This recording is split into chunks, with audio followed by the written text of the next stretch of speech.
Welcome to the Feisworld Podcast, engaging conversations that cross the boundaries between business, art, and the digital world.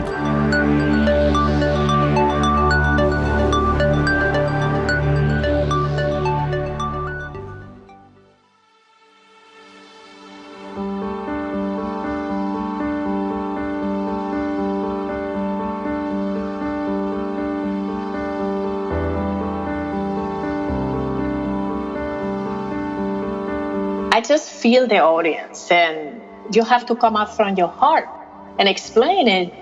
Not everything was a path of roses. It is always up and downs. But when you have something to say and you come from that authentic place, nobody really cares. The biggest fear that we have is failure. Do not be good enough. But who is the judge here?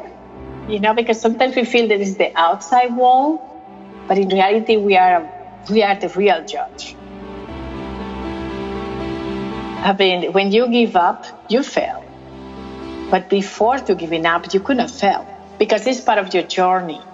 So just because you took the wrong decisions or things don't go the way you want, doesn't mean that it's failure. It's part of your journey.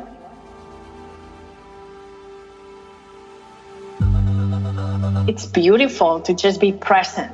And we try to always live in the future. I would do this when I have this. I would do that when I have this. And then you're always trying to find the perfect moment to do something. The moment is now. Just go with the things that you have now.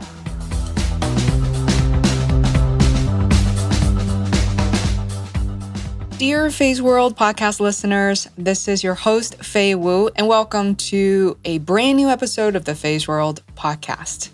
Today, I'm joined by Bisila Bokoko, who is a Spanish-American businesswoman and entrepreneur. There's not only one right way to succeed, she tells you. Simply to just go for it. Today, she has over 200,000 fans on Facebook and 75 unique visitors to her website each month. She has kids, and she travels around the world for her work. Can women have both a life and a career? I am excited to introduce a number of powerful, career and passion-driven women to the show in the upcoming weeks. Bisila, or Bibi, for you millennials out there who prefer this nickname, Bibi calls herself a cultural hybrid. I was born in Spain to African parents, became an American citizen, and have been living in New York City for the last 15 years. She worked at IVEX. Valencia Institute of Export is a regional trade agency for 6 years. IVEX promotes internationalization of Valencia companies. There, she developed and implemented marketing strategies for these companies to market their products in the US. And in the following 7 years, Bisila worked for the Spain-US Chamber of Commerce as the executive director. The chamber is a private US nonprofit organization dedicated to fostering trade and investment relationships between Spain and the United States. Then there is Bisila Bokoko Embassy International, a company founded and run by her. Some of her clients include Picolinos, a Spanish shoe and accessory company, as well as Foodie Channel, and last but not least, Desigual. I may have mentioned this brand before, but Bisila and I certainly sparked into a conversation about Desigual and their collections and inspirations and recent development. So in this episode, Bisila and I had a rather casual conversation, I would say, to help you, my audience, better understand her journey from zero to launch, as a speaker as well as an influencer. What was it like for Bisila to speak in so many countries? How does she prepare herself for her appearance? How to engage with different people from so many different backgrounds and beliefs? We also drilled into tactics such as how Bisila introduces herself to people she meets for the first time. She shares an effective approach that promotes conversations rather than monologues. Among over a dozen topics Bisila can speak to professionally, I noticed women empowerment, an area she's particularly passionate about. I welcome her to elaborate quite a bit on that. Before we get started, a quick message to you, my audience. If you enjoy Fei's World, this story, or others you've heard in the past, please consider leaving us a review on iTunes, and it really makes a huge difference. A star review takes seconds, or a text review is even better. I read them all to understand and help improve Fei's World for the better. Without further ado, please welcome Bisila Bokoko to the Feisworld Podcast.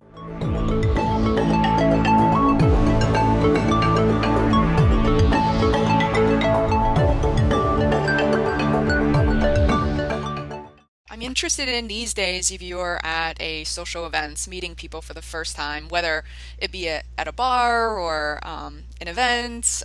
How do you go about introducing yourself? How do you approach people? Do you hand out a card? What is your strategy there? Well, I think that networking is a very important part of my life. And I believe that one of my strengths is really networking and to really connect with people. I mean, I love to connect with people and I feel very easy. I'm not the kind of person who goes to a cocktail and I just approach people like that. But I kind of make eye contact and I smile and I see how people react to it. And then I just hand my hand and I introduce myself. Hi, well, this is Bisila. What do you do? And we start a conversation. So I feel very comfortable doing that, but not just approaching people and just handing a card immediately.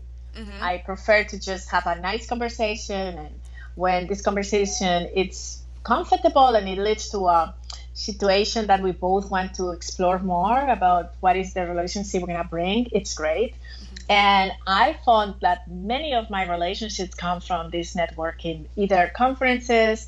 I love gala dinners, and cocktails is more difficult because people have the tendency to stay with the group that they know. Mm-hmm. And it's not so easy to just go in a cocktail and say hi to everybody. Some people could do it. Yeah. I'm not that aggressive.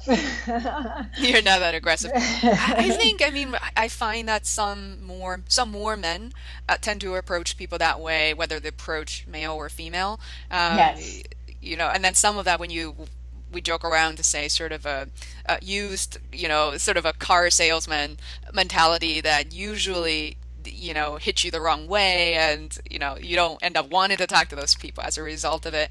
I just remembered I have a friend in New York City who literally just hosted a gala that is cocktail hour followed by 2 hours of concert, classical music, classical piano, and then finally top it off with a gala dinner. So mm-hmm. I thought, I might have to introduce you to get to know each other.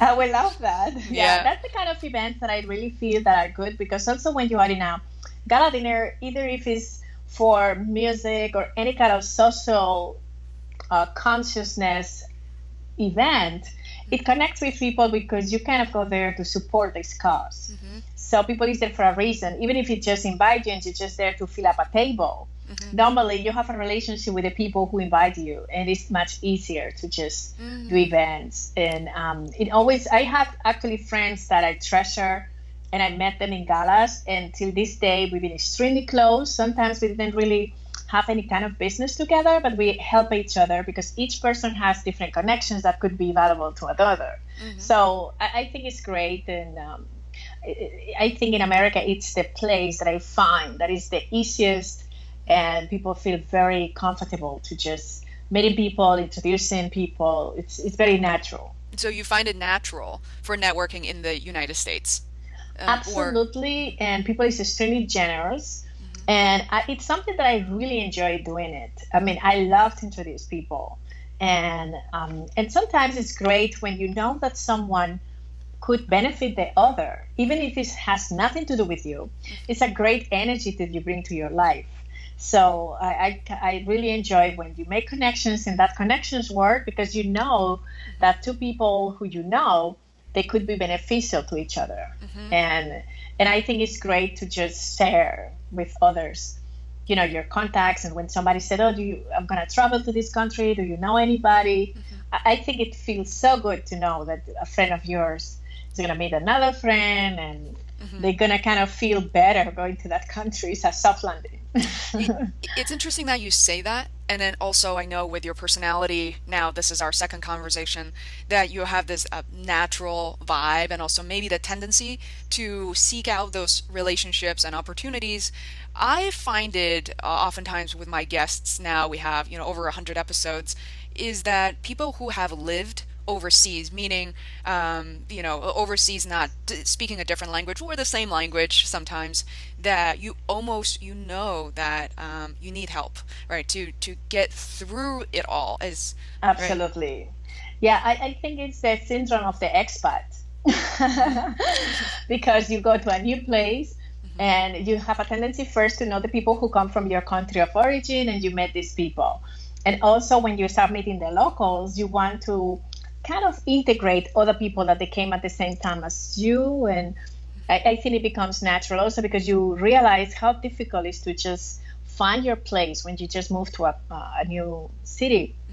So I kind of find myself many times helping people to find schools, to kind of find a broker, to get an apartment. And when people move in the city, they're trying to look for a job, to make some introductions. But it's something that you do naturally. I mean, it doesn't take any effort for me to just, help people and lead them in a direction to get the basics when they move somewhere. So I think it's also because you experience that. And it's something that you're grateful when somebody helped you. And also, you don't want other people to make the same mistakes that you did.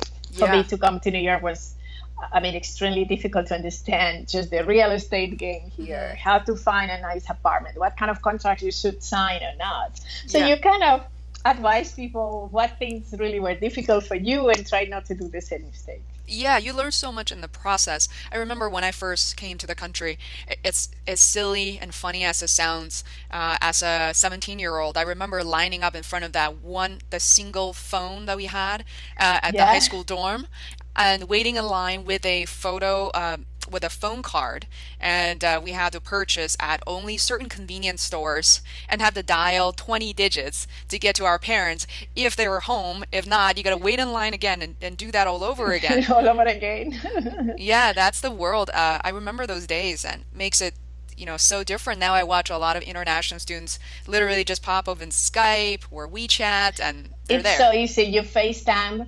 People is in a restaurant and they just showing the parents the restaurant that they are. You could just share so much. I had the same experience when I came. I used that card to call my family also. And also, I didn't know about the international rates. So I didn't make a contract with that. So when the phone bill came, I was like, oh my God. So I had all these experiences that when you don't know, you don't know. Yeah, you don't know until you learn it. And I agree with you. I had little notebooks for the next generation of students coming from anywhere in the world, not just from China, and literally show them a checklist of things, how medical insurance works, how to make that phone call, where to get that phone card.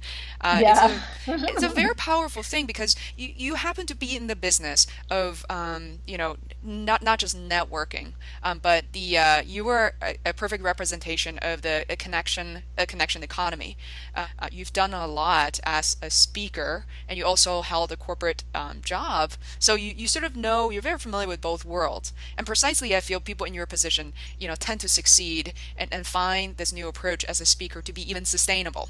You've been, worst case scenario, you always have, you can always go back, right? So now, imagine you didn't hand me the card. We met at a restaurant. We're enjoying our food. And how do you go about introducing yourself for the first time casually to someone you might want to have a connection with? I have a tendency to really use entrepreneur because I don't like to kind of make a huge presentation about who am I. I believe that nowadays we live in an era of information. So if somebody wants to know more about me, they always could look for this. And I believe also I love the social media because when I meet someone, I just give them a little bit hint about what I'm doing. I just tell them that I'm an entrepreneur and I help companies from overseas to do business in the United States. And I kind of help them to find their ways to become relevant in this market. Or if they are corporations who want to be relevant in Africa or in Asia, I also been doing some projects in that area. So I also wait for what is the interest of the person, and sometimes in the conversation, it comes more information if they tell me, "Oh, I love Africa. What part of Africa you are from?" I might start also talking about my project of philanthropy, building libraries in Africa.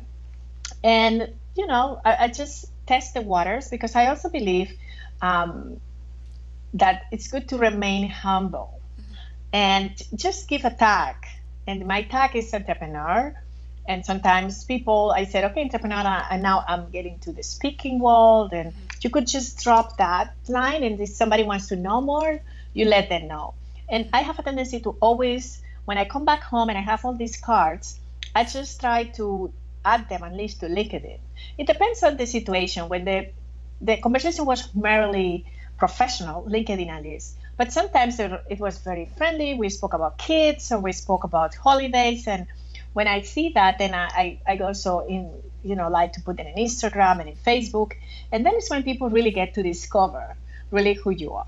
But I have a tendency to really just give the tagline and then let people discover by themselves.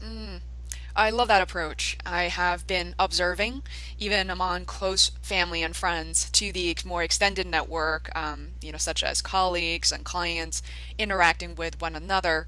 And it's interesting how powerful, how simple as it sounds, what you just described, but it's actually difficult to do. And you're a professional communicator. You're on stage, and I've seen you speak at many places in front of completely different people with different cultural backgrounds, speaking different languages, that I notice that until you gauge with what they're interested in, they're not going to be interested in who you are, or what your expertise are. So it's quite fascinating to me, because I often notice with men, more so with men, who have the tendency to kind of let it all out, as in more dominating in a conversation, as in it's more important that there's an agenda, a list of things they have to get out, right? And sometimes I hear that as a criticism towards women, to say, why are you holding yourself back? But I think sometimes it's a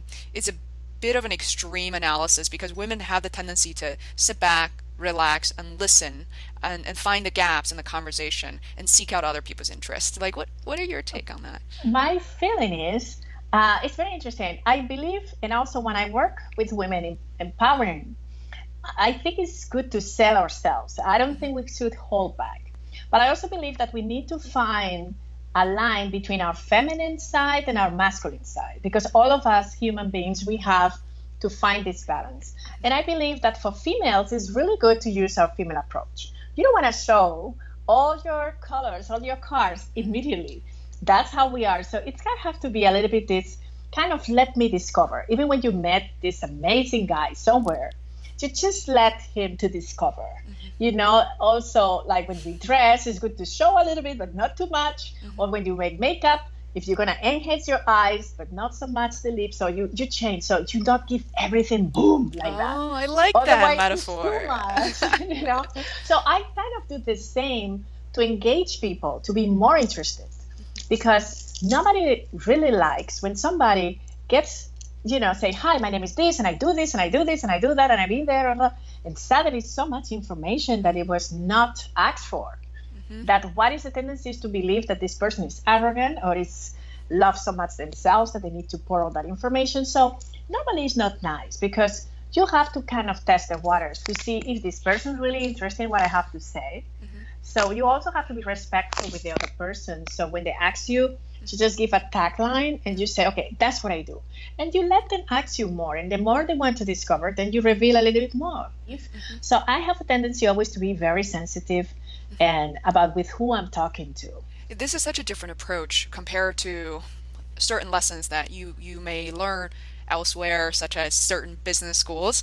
There seems to be that notion of thinking that there's a set formula, as if there are a set of sort of smart, quick taglines you could speak to, or the perfect makeup you could put on, or the way you dress, or the car you drive, right? So there's that symbolism that it's been so ingrained in our society today that, with, like you said, women as well as men, with a watch, with a purse, you walk into a room to say, this is my statement, this is who I am. And I know people who strongly believe in that, who advise me to dress differently, to carry a different purse, and have a different impact in society.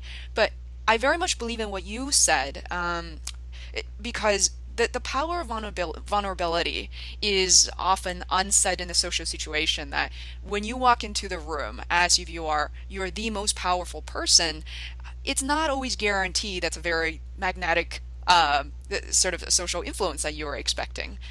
Rather, like you said, if I noticed in one social event that I was dressed down, I didn't have any makeup on at all, while every single woman at the party was just beautiful, and they're already tall, and they're all wearing 4 or 5 inch heels. So I felt intimidated for a second because I wasn't prepared for it.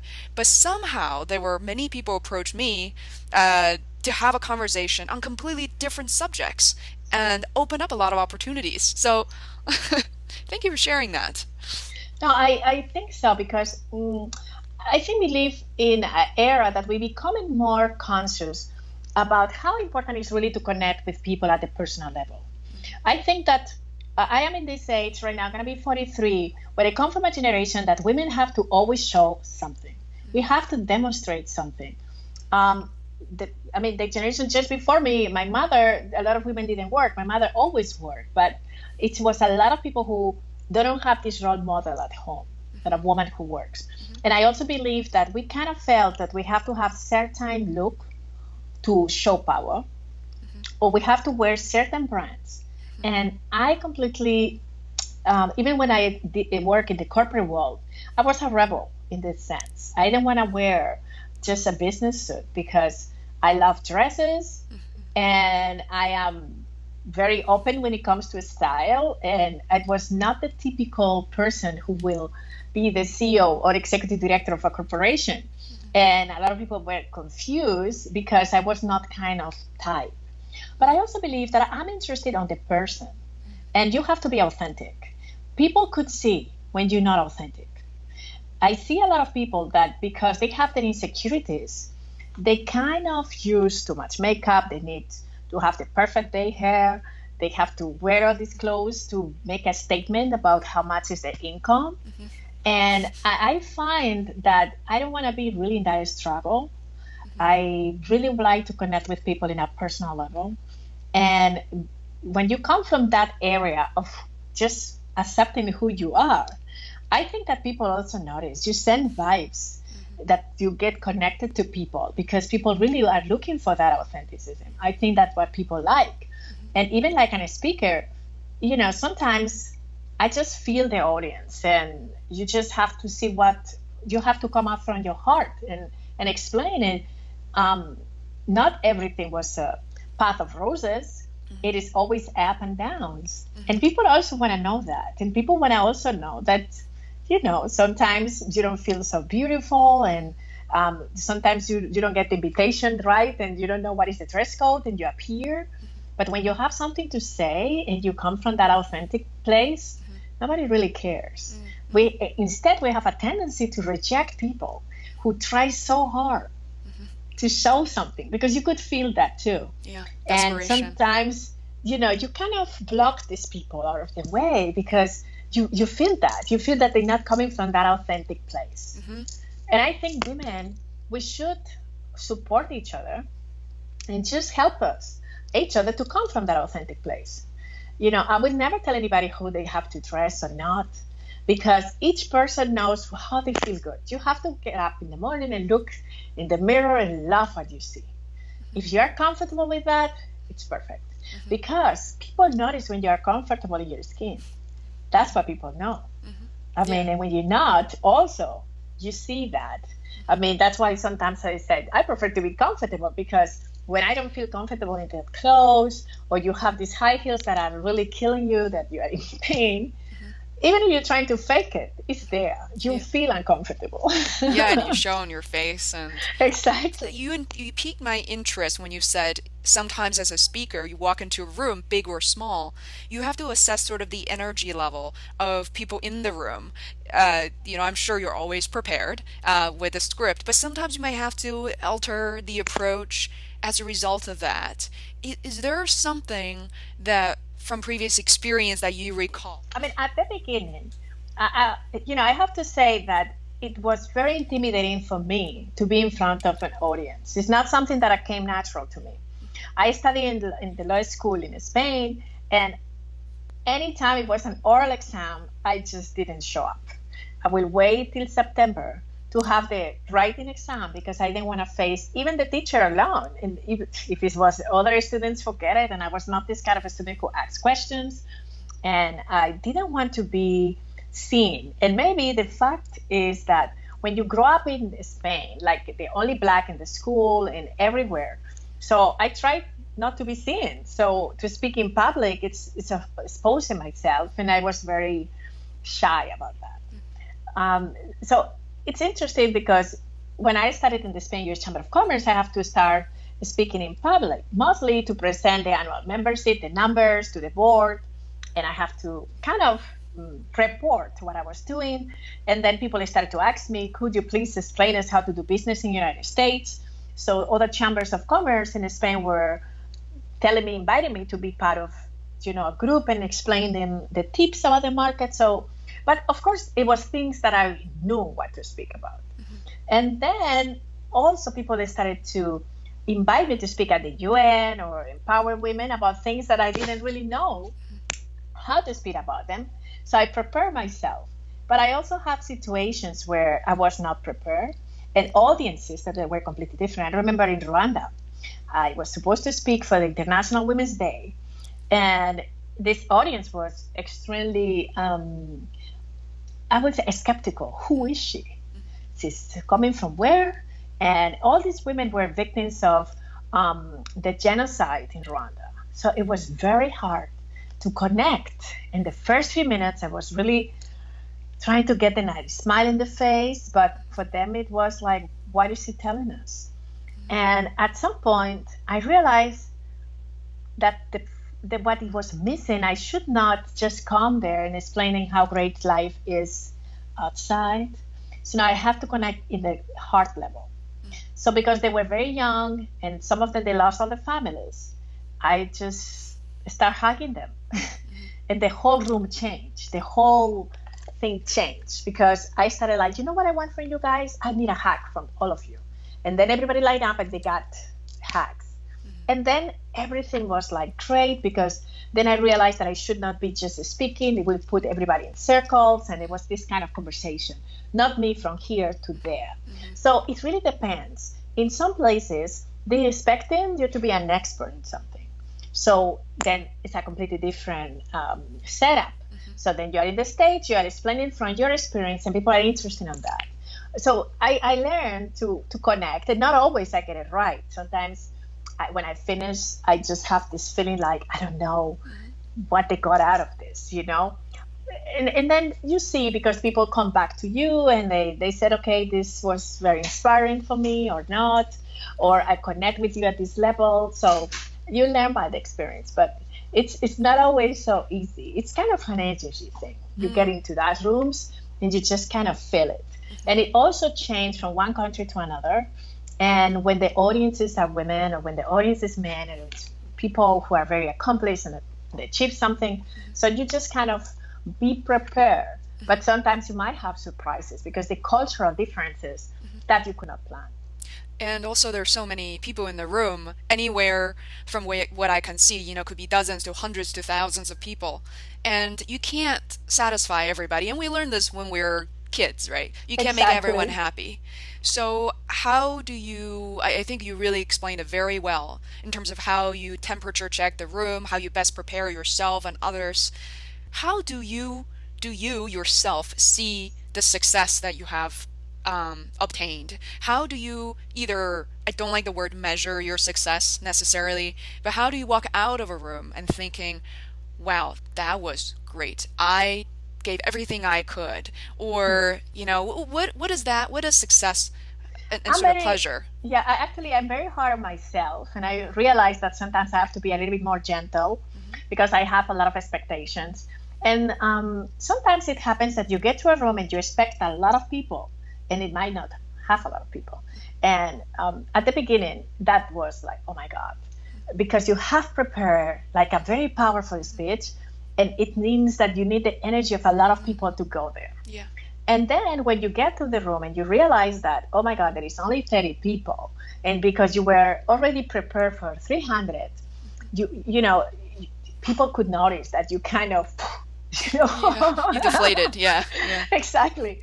So, but I realized that when I'm really good, I kind of feel by the audience the warmth, and also because when I let myself go, because you prepare everything, but when you just kind of surrender to whatever comes out and you're able to just be there and give everything, I notice. And when I'm insecure, because maybe I was nervous or I thought that I didn't prepare myself or I lost my thoughts, then I see that it's not the same. Even if they don't notice, I notice. And because I'm not so happy with myself, that is the vibes that you send to them. And I have these experiences very often. I mean, I see when I feel great and I see how the audience react, and I see the reaction. Everybody's like, I kind of have a picture. Please, I give you my card. And you see that. And it's a beautiful thing, because then you realize that whatever you share, it was so meaningful. And that also depends on what is the theme that you are. I mean, not each thing is the same. If you speak about something that you really feel so comfortable in, when it's a testimony about something that is you are so familiar because you live it, you are able to express emotions. But sometimes when you're speaking about something so technical, it's very difficult to just put your emotions on it, or to just make people to feel you. So it really depends. There's so much in what you said, and kind of make me think about people ask me, people, whether they're listening to podcasts or especially if they're podcasters themselves, the question they ask is, how many downloads do you have? That is often used as a measurement for success. It's a common metric, and a lot of people think about it that way. And of course, I would love to have many, many more downloads. And we have over 30,000 today, which is nothing compared to the NPRs of the world, the serials of the world. But what I noticed was I have, my popular episodes are anywhere between 1 to 2,000. There's 1 or 2 over that, but those are the popular episodes, which I love. I also happen to interview a working mom who has said that she wants to talk about postpartum depression, raising 3 children, and all that. And she's very humble and very transparent about her experience. And that episode may have a little less or around 200 downloads, and that's it. I haven't looked recently. But somehow, out of only 200 people, which is a very small audience, I received so many personal notes from people via email from moms to say that my baby's crying, I'm doing the best I can, and I was crying, I was struggling, I don't know what to do with my life and my career. And then this episode, I only had 15 minutes to listen to part 1, and they gave me so much strength. And it really drew tears to my eyes to realize 2,000 versus 200, right? Did I deliver meaning? Was it successful? Absolutely. I believe so. I believe so. When you could only impact one person, and you made that person to shift how they feel because they connect with your guest in the audience, I think it's wonderful. You've already been successful with that. Yeah, but I think we need to remind ourselves somehow, right? Because it's very easy to, you're everywhere on social media, and I know that when it comes to working with a publisher or being evaluated for a TV show, whatever that may be, and people oftentimes say that, hey, where's your one-pager bio or description? I need to see all the numbers. And I understand that. I think sometimes we have to balance that on our own to say, when is it, the question, when is it too early to give up an idea or a dream or project you're working on? I think most people give up way too early, and even more people never start as a result of fearing that might happen. Absolutely, yes. I think there is no failure. I mean, the word failure it's an illusion. You could not fail, really, when you don't give up. I mean, when you give up, you fail. But before to giving up, you could not fail because it's part of your journey. So just because you took the wrong decisions or things don't go the way you want, doesn't mean that it's failure. It's part of your journey. I mean, and when you realize that and you focus more on the journey than the destination itself, then you don't feel really like a failure. You know, but when you give up, and a lot of people, they always focus on the why no's, why I should not do this. And they start thinking, oh, my family said that I should not do this. I have not a financial situation. I don't have the numbers. I'm an introvert. I don't know how to do this. I mean, you start putting a list of the reasons why you should not start a project or why you should not do your dream. But in my list, it's always, what is the reasons why yes? And that's the only thing I concentrate. It's why I'm supposed to do that, because it's going to give me the freedom that I want, because it's going to create the lifestyle that I dream, or it's going to put me near the people who I wanted to be with. I mean, it has to be a reason why you want to achieve your dream, or you want to make a difference in the world, you want to change something, you want that your contribution at least change one person's life. It's enough reasons to just don't give up. And I think also that the compassion to ourselves is very important, because sometimes we are so hard. Like you said, what is really successful? Maybe you were more successful with that podcast that make so many women feel that they're not alone, and that they have somebody who could give them a chance to understand how they feel, and this person share it, and just that, it's enough. I mean, with that, you could change the mood of somebody's day. Yeah, transform somebody's day. Exactly. And their minute or their week. And it's great. It's really unbelievable when we feel down, then we want to be lifted. And sometimes it's helpful to have, family members and close friends, but sometimes you need that external source. And that external source sometimes need not to be Oprah. I love Oprah, but someone relatable, someone you feel like they're next door, even though they're not, who kind of share your experience, your value. I noticed on your resume you have a track record. You had clearly a career that was, in my opinion, very stable. Looked potentially lucrative, corporate America, something that a lot of us will desire, and we still do. But you not only shifted to a different career, but precisely as a speaker. And as I mentioned on our previous phone call, I happen to know a number of them. And that's no easy path. So what happened between then and, becoming a speaker? What triggered that? And what was going through your mind? Well, I think that it's a reinvention process. And I think in life sometimes we get to a point that we don't grow more and we need to change something.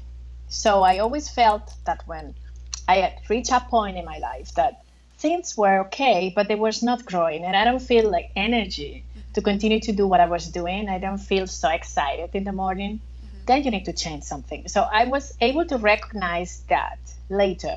When I was in corporate and I shifted to being an entrepreneur, 2 years before I left corporate, and actually they invited me to go. It was really not a volunteer.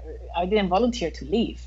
I was fired. And at that point, I realized that it's me who indirectly, I invite that situation into my life, because I was not really having the guts to just take that decision. But I was not feeling completely enthusiastic about to get up in the morning, to go to the office, the meetings and everything. I just act like in automatic pilot. But it was not really me driven by the energy to move things. And it was because I get to this point that I was not able to grow. So when I became an entrepreneur, of course, I chose something that I felt very comfortable in. I continued to help companies and develop projects in fashion and gastronomy and in culture. And I totally enjoyed it. But I also realized that I could kind of give something else and contribute in different ways. And when you ask yourself, what should I do with my life? Where should I go? And I don't think that there is no one who at some point in life, even if you have a very, very great career, you're not going to ask yourself that question, what is next? And I asked myself that question, what is next? And I realized that I wanted to share that story. And when I was invited actually to Dominican Republic to speak in a conference called Leadership in High Heels. And that was the turning point for me because I connect with the audience and sharing my experience and some tips about how to shift from corporate and how to embrace your fears and let them work for you, not against you. All of these things that I share from the personal level, it has a great impact in these women in Dominican Republic. And that's when I realized that I really wanted to continue to do that. Mm-hmm. And also, interesting enough, exactly what the fear was. The fear was revealing me information. It was the way, because I was fearing to really become a speaker. Mm-hmm. But the answer to what I was looking for, it was there. So you kind of need to connect with yourself. Sometimes you need silence. You need to just go inside and see what I do really want to do. And that doesn't mean that I don't continue to serve my clients and do things for them. Of course, I enjoy it, but I choose what kind of projects are in alignment with the person who I am right now. And at the same time, I really love to share because I see the effect that could have in people who they have this project, sit down in their homes without moving forward. Mm-hmm. And it's the fear really the biggest fear that we have is failure. Mm-hmm. To not be good enough. But who is the judge here? We are ourselves, because sometimes we feel that it's the outside wall, but in reality, we are the real judge. Yeah, it's us. And some people believe if you never try, you never fail. But, absolutely. Right. But by never trying, life is just too short to, kind of, like you said, not wake up in the morning and not feel like there are opportunities, that you're unhappy, and life is too short for that, right? This is not a rehearsal, so exactly. This is it. This is it. So, you had mentioned when we first started talking, you kind of unveiled something I didn't even know about, which is building libraries in Africa. So, could you tell me a little bit more about that project? Yeah. This project started in 2010. In reality, in 2009, when I turned 35, my gift to myself was to go to Africa. And it was the first time I put a feet in Africa because even though my family roots are in Africa, for many reasons, I was never able to visit the continent. And when I visited, it was awakening experience for me because I kind of felt so related to all these children who I met, who have no access to education. So I realized that the only difference between me and them, it was that I have the privilege to have education. Mm-hmm. And a lot of my education didn't come only because the fact that I was in high school and I went to university. It was really the books, because sometimes a book could change your life. Mm-hmm. And sometimes the uplifting that we're looking for, but the strength comes from the author, which he became your best friend in that moment. Or even if you're just reading a novel, how many times you've been reading a novel and it makes you dream and you feel so good because you just kind of live that life and it helps you to dream. And when I was a kid, I spent a lot of time reading. And that was such a healing process for me that I wanted to share that with other children. So many things happened in that trip, but I was having the honor to become the Queen Development Mother of a little town called Kokofu in Ghana. And the chief of Kokofu, which is kind of the king figure, gave me this honor, and he gave me a piece of land. And I said, what am I going to do with this? And he said, just think about it and let me know. In 3 days, I want your answer.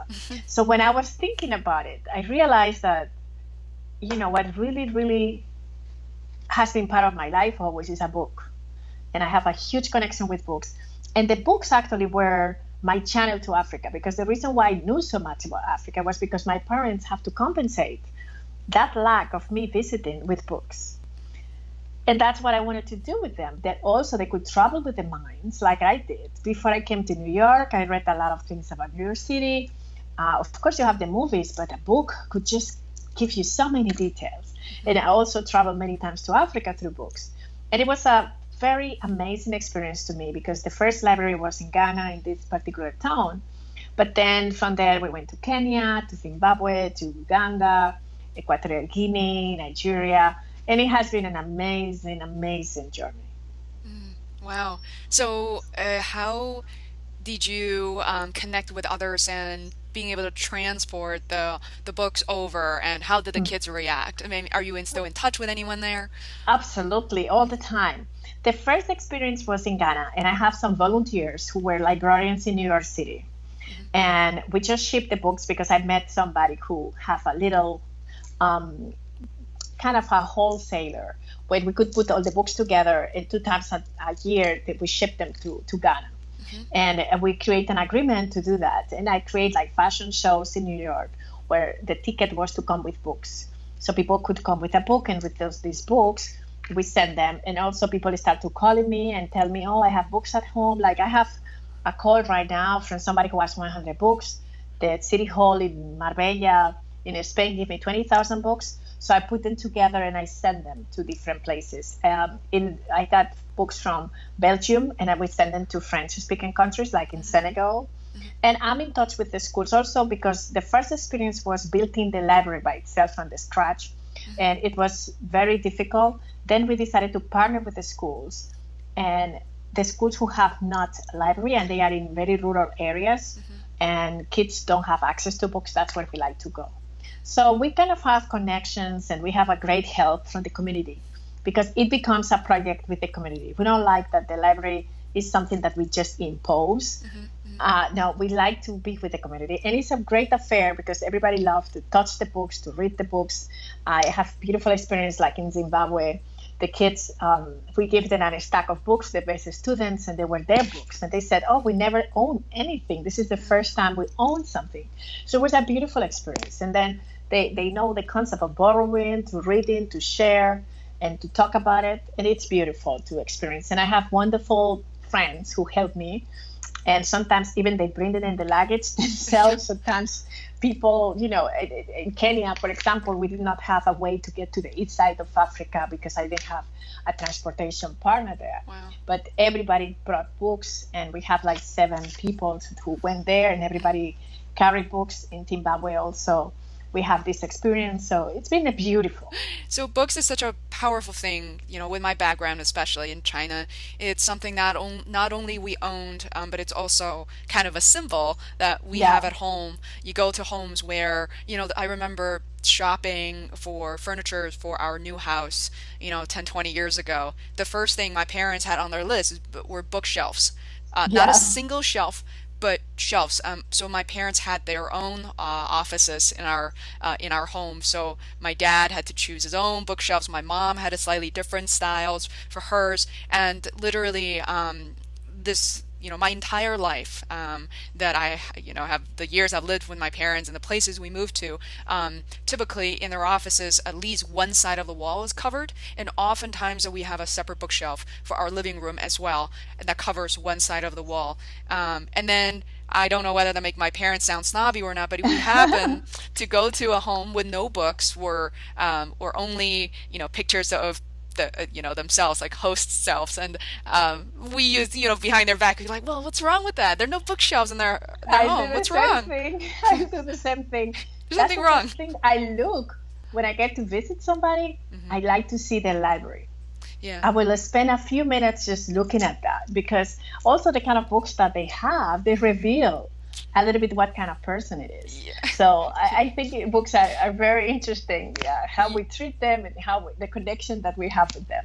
And then unfortunately, I find that in my home now, I have a lot less of it, and I've gotten rid of so many of them because, they take up space, they collect dusts, and now the digital versions are there. And I love Audible, but what you described is so much of what we do now. We're so privileged living in the States or in China or elsewhere that I have embarrassingly 3 iPads at home. I have multiple smartphones, and I have 2, my laptop, my desktop, and we just assume that this is how people everywhere else in the world consume that information. But you just mentioned little kids that they haven't even owned anything, and they can hold on to this physical thing forever. Some of them might grow up to be 50, 60 years old, and then might pull out when you visit them later on, and they may hold on. That's something they hold on to, and they'll Yeah, protect. it is beautiful because it's become how they develop that love. Like in Kenya, sometimes people, you know what, we love really traveling books. Could you bring us more? So you kind of realize what kind of interest the kids have and what they like more. And it's fascinating to just watch that.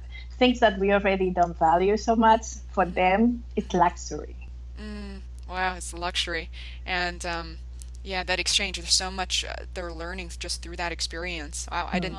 Let's talk about fashion for a second. A total change Sure. of, I notice how you have a very stunning look, and you're very, you don't look like anybody else, right? You're not a speaker who reminds me of X, Y, and Z, and I just, within 3 minutes, I don't even remember your name anymore. And also you have style, you wear different things, and there are a lot of photo shoot that I've noticed. But what's your relationship with fashion? We start talking about that at the beginning, but I kind of want to dig in. That's interesting. My relationship with fashion started many years ago when I started to work with fashion companies from Spain, helping them to open up stores here. Back in the year 2005 is when a lot of companies like Zara was always already here, but it was really, nobody knew that it was Spanish at that time. But you have like Mascaro and Desigual. Desigual! I'm sorry. Yes, I have they so are many. from Barcelona. They're very good friends of mine. Really? I work Desigual with is my them. favorite. I helped them to open up the stores here. So it was fascinating to work with all these people. And it was very interesting because when I started to work in the fashion world, I was over 200 pounds. What? I'm telling you like it is. And for me, it was very important to embrace that kind of body that I had. And it was the first time a magazine asked me to be in the cover of a magazine. And one of the designers from Spain, which is a very good friend of mine, and she did the most beautiful ball gowns ever. She created this gown for me, and it was the magazine. And for me, it was a statement like, beauty is how do you feel? That you don't have to be a certain look and certain body. Because when I started to work in fashion, I was overweight, but I still felt fashionable. Why not? And then a few years ago, I made a decision to just be the best version of myself, also to take care of myself.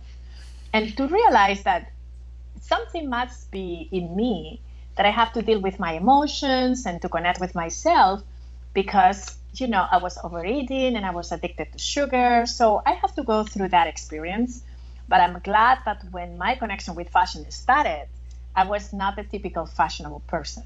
And also that is something that I like to share with other women, because a lot of women feel that because you're not having the perfect body, you're not able to connect with that. I was the ambassador for this brand with 200 pounds and they still like me, and it was great. And then I just started to be asked to be kind of like the spoken person for several brands. And that's what I started to do. And it was interesting because a lot of people were like, yeah, but you are corporate. Why you feature yourself like an ambassador or like a model or something?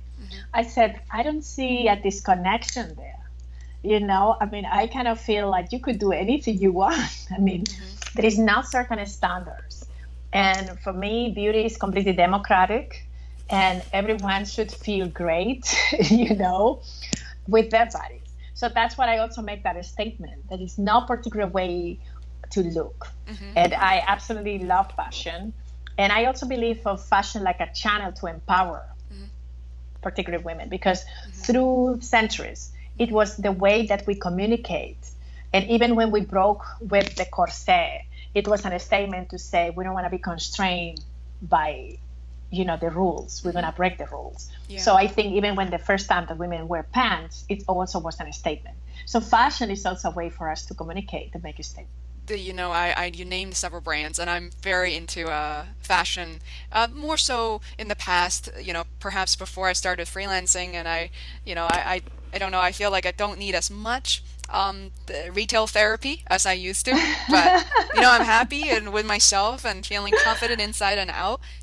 As you started talking on fashion, I realized you're from Spain, and Spanish fashion has had such a intrinsic, like, just this unbelievable impact on my life because first of all, I don't know how or why, but growing up in China, there were a lot of brands but they were naturally somehow in the market in China. Also, they're more petite, so they probably fit us Exactly. better. And also, they're so colorful and vibrant, and versus a traditional J. Crew where it's just basic, right? So Chinese audience Exactly. at the time weren't drawn towards like the Gaps and the J. Crews of the world.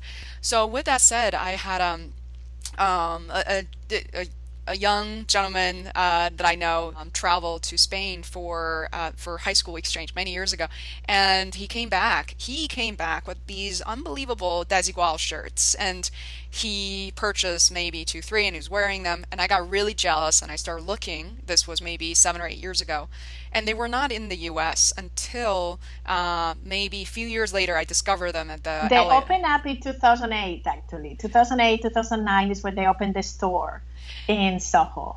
Soho, and then I found them in Florida. I also found them in Exactly. LAX. They are still at only certain boutiques in Boston, I believe. But I have never felt like that towards any brand in my life. At the time, I was already, I've already graduated from college. The moment that you walk into the store, I just couldn't help myself feeling happy. I couldn't help It's a myself. happy brand. It is a very happy brand. And I could understand because when I was in China, I have the same feeling. Another designer that people love is Agatha Ruiz de la Prada, because which I've been working with her since 2006. And it's also very colorful, all about the hearts and the clouds. Even the name Desigual means that is not equal. Oh, That's what it means in Spain. So it's nothing like anybody. They kind of break the rules. And if you see the models that they choose, they have albino women, oh wow. which so it's great because they kind of break all the rules. And it's all about color and mixing things. And if you see the office in Barcelona, it's gorgeous Oh, and how they work, and it's a beautiful philosophy. Right now they are in a point of difficulties because the creative mind and the corporate people, they don't yeah, really get along so well. yeah. So like these companies, they start super successful and then something happened.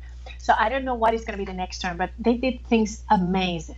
I, you and know, and they have this vibe all about to be a rebel. And you could go to the office with these colors, and I have a yellow coat that everybody stopped me in the street to ask me, oh my god, we love it, where you got it. it's so interesting that you say that because I come from a background in marketing and advertising. I too noticed that their branding has changed and shifted significantly in a way that's didn't resonate with me as much. I still get their email. I still have to look at their brochure. But like you said, and also part of me saying, okay, I also got older, right? So I no No, longer, it's the last 2 years they were not yeah. able to find answers to these issues. And I was in Barcelona talking to them, and it's difficult because when you not open up your mind to really test the waters and to shift something, it's very difficult. So now they are in this kind of, and I saw it too, how they started amazingly, and now they kind of not able to connect with the audience in the same way and find these kind of very powerful messages that they were putting out there. The one thing I notice as I'm getting their email and I'm still in, it's like, oh, in my early 30s now, but I think I still deserve to dress and wear things like that. And I look at their dresses and thinking, wait, I've seen that somewhere, or have I? So their differentiation and their uniqueness have unfortunately gone away. That a lot of the patterns went from sort of the unequal, unbalanced, asymmetrical to a lot of very symmetrical patterns. And the sameness of just floral. But in particular, I love when they collaborate with designers. I absolutely love their Cirque du Soleil partnership. Yeah, that was beautiful. It was just, you could see, and people were like, oh, that's crazy, but you look, you wear it differently, you wear it and you feel different. Sort of going back to why you reinvented yourself, your brand, is you went from being not in very much control. Working for an employer, a lot of things can be a deal breaker or what we call the single point of failure. If someone doesn't like you or you're not measured by a scorecard that they invented, right? And all of a sudden you leave and you connect with these women and you empower them. I notice women empowerment has been the theme since our first conversation and throughout this one as well. So you're making a difference and you created something sort of from nothing, right? What's kind of beautiful about that, how did you go about inventing your brand to say there's so many people, men and women, in the market? It's like overwhelming, right? I think it's because I kind of left my fears behind, and I just wanted to be me, and I felt good being me, and to creating something that applies to me. And I think each person should build a life the way they want it. And when some people ask me, I'm living my dream life right now. So I built it. And you don't have to play by the rules. I have a family. I travel. I do many things, but that doesn't stop me to be who am I.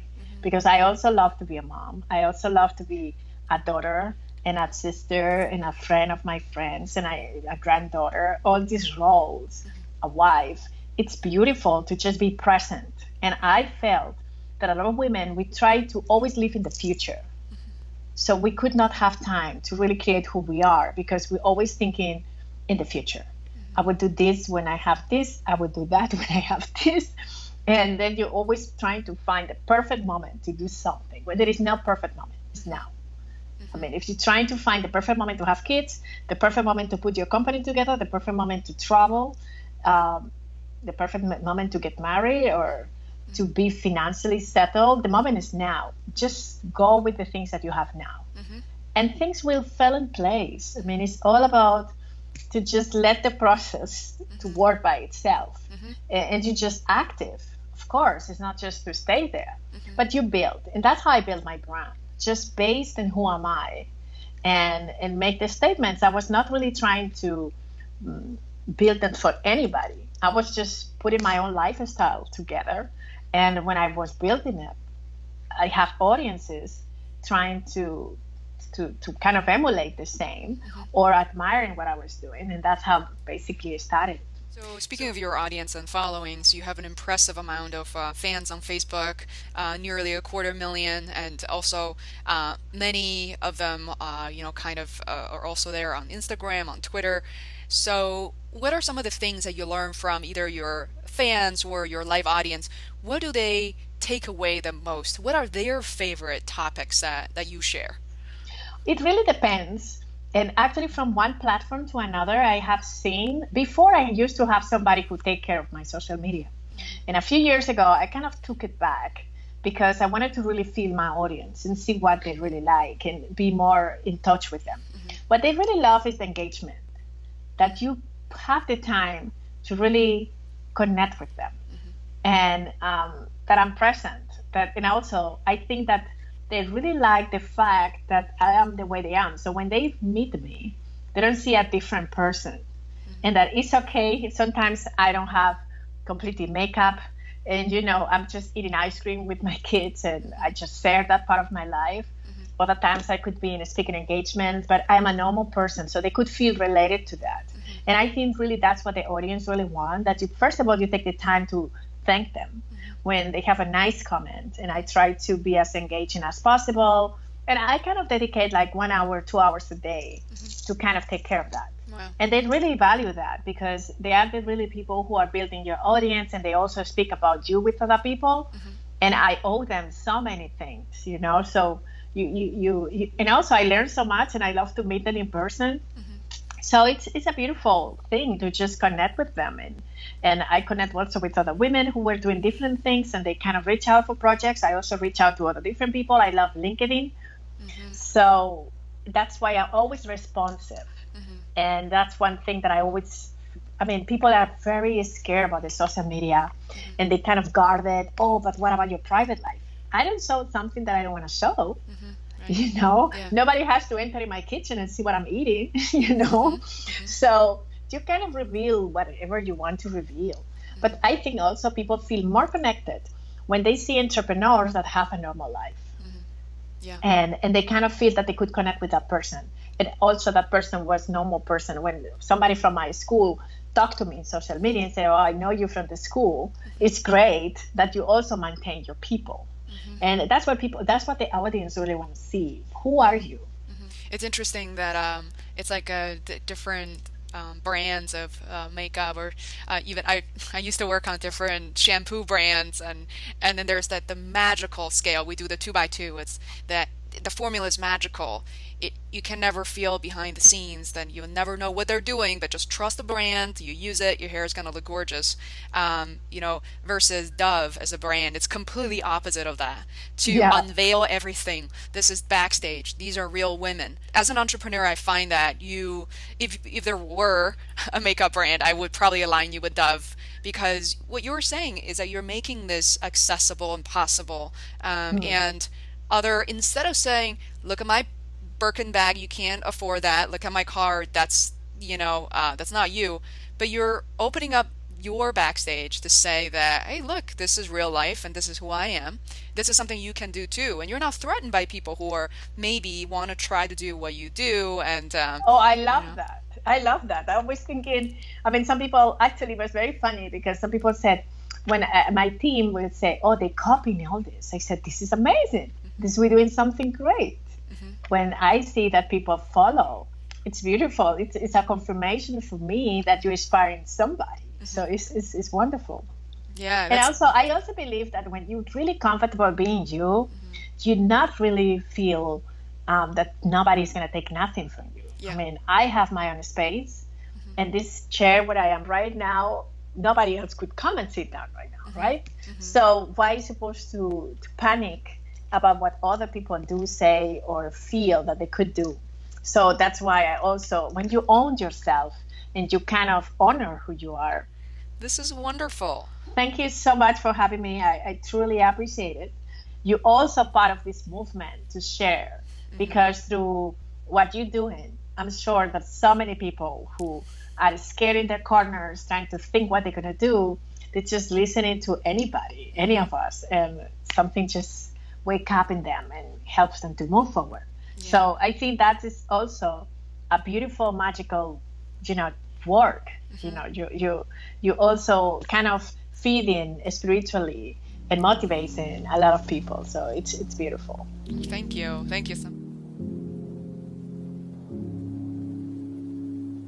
Hey, it's Fei. I am back for a few words at the end of the show. I hope you enjoy what you heard.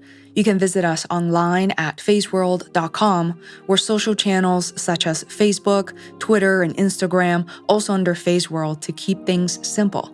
I personally review and respond to all the messages. Love to hear from you. Thank you, and lots of hugs. See you next week.